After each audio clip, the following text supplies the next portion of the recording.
Now to start things off, to get the juices flowing, here's the sentence I'd like you to write. You have to be clever to survive middle school. You have 3 minutes to write down this sentence, to restate it in as many possible ways without changing its truth. Okay, let's stop the sentence you're on. Everybody wrap up the one they're on, it's fine. I'm going to ask every table group to kind of divide in half, unless you have a threesome, and then the three of you can stay together. And what I want you to do is real quickly share your lists. And between the two or the three of you, come up with the most unique one. Can you do that? Let's get started right now. We've got about 2 minutes to do this. It's important in any classroom to create a sense of community.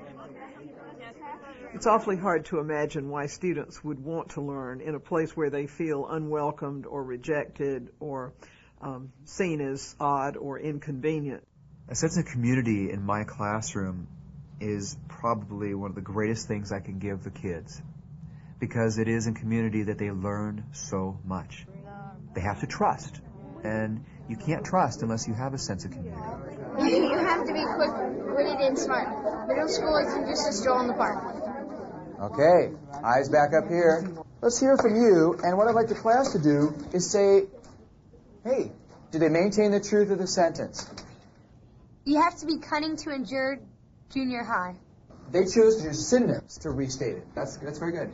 Another group that would like to do theirs. Okay, Jesse? In order to succeed in middle school, you must be witty and on your toes. There's a bit of slang, be on your toes. You shall not survive middle school unless you are a powerful brainchild with an iron wit. That sounds like Ryder's voice coming through. Attitude. Ladies and gentlemen, all of these have changed in subtle ways. The successful writer is someone who plays with the sentence. So just from the standpoint of human learning, it's very important to have the student feel welcomed. But in a differentiated classroom, a sense of community is even more important. Often in classrooms, there's a great deal of competition. Who's better? Who's smarter? It's important in a differentiated classroom for teachers and students to come to understand that everybody has a responsibility to grow, and that growth is what needs to be celebrated, and that an individual who grows has done a good thing. That's true whether it's high school calculus or kindergarten coloring inside the lines. You had an assignment from a number of days ago in which you were to do one of two tasks, and that was to write about an event and 3 different inanimate objects' point of view of that event. And also, one group was going to do a narrative or speech from a particular celebrity. And underneath each one, you were supposed to write an analysis on what you did, how did you create that writer's voice. First, Matt Winchell. Where are you, Matt? You did a really excellent job in your analysis. Let's listen to his analysis. He wrote about a conversation between a boat engine, the wheel, and a light bulb. Well, with each one of the lessons, I want to reinforce that sense of community among the learners in the class. With this age group, it's particularly important that they feel safe and secure. That's paramount to them. These things are trying to decide who is better.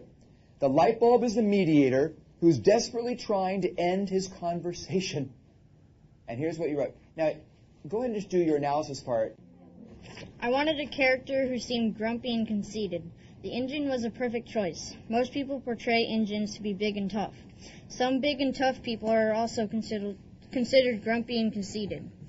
The light bulb is most like me. I like to resolve matters quickly but in a fair way.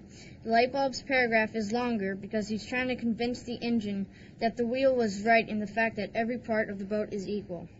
The wheel is the timid object. He doesn't really like to share his answers in fear of being made fun of, but when he does, he's normally right.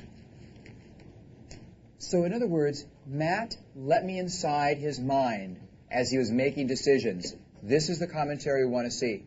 In building community in a differentiated classroom, I think it's key for the teacher to come to find every student fascinating and worthwhile. We often don't have time to communicate overtly as clearly as we communicate subtly to students. And that sense that the teacher has great respect and regard for the possibilities for every student in that classroom is a very, very loud message. Now here's what I'd like you to do in your groups. I'd like you to choose just 2 people. And I'd like that person to share what they wrote and their analysis. I'd like you to help them identify the tools they used to make it work. Let's get to it. You've got about 8 minutes or so. Go. I make a conscious effort every single quarter to affirm every single one of my students in some way. For instance, Matt, who was always so quiet in class, to have his piece be the one chosen as excellence made other students see him now as someone to go to for help, someone with whom they want to work in a group. Because, boy, Matt's got it right. I want to be with success. Yeah, just like say why one paragraph is longer than the other. Okay. Is it because people don't want to talk more, or is it because they feel more important than the other parts, or stuff like that?